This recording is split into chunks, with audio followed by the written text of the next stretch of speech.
Okay, so now we're going to go over unit vectors.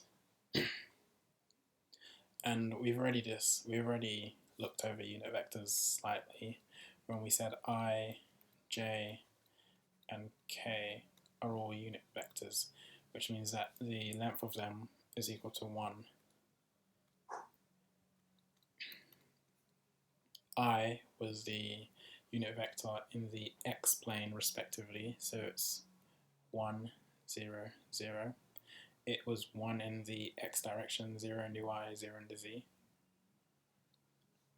Now if I take the modulus of I get the square root of 1 squared plus 0 squared plus 0 squared, which is just 1. And the other unit vectors were j, which is 0, 1, 0, and k, which is 0, 0, 1. But there are other unit vectors which are not so trivial. And we can derive the unit vector for any vector by a simple formula. What I mean by this is if we have a free vector, let's say k, and it has, say mod k is 5, so it's 5 in this direction, we have a formula to derive what the unit vector for k is, meaning the vector that's in the same direction as k, however it has a length of 1. So let's look into that. So if I define a vector u as, let's do 1, 2, 3, then modulus of u,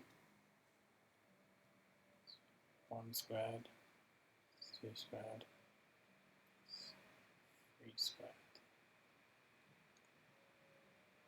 So it's 9, 4, 13, 14, so we have root 14 again.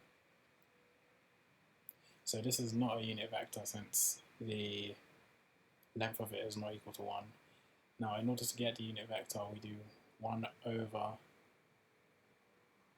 modulus u multiplied by u. So modulus u is square root of 14. So what we do is 1 over square root of 14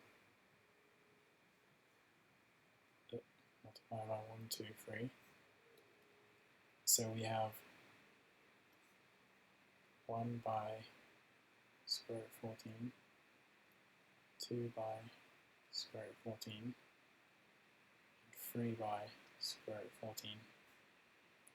And this vector, which we can denote by u hat, is a unit vector in the same direction as u, the 1, 2, 3, except for it has a length of 1. So let's do mod u hat just to make sure. So the square root of 1 by 14, square root of 14 squared, so it's 1 by 14 plus 4 by 14, since it's 2 over root 14 squared, it's 4 by 14, plus 3 by 14, so it's 9 by 14. I've just done the squaring part just missed a step. So 1 plus 4, which is 5, plus 9, which is 14. So what we have is a square root of 14 over 14 square root of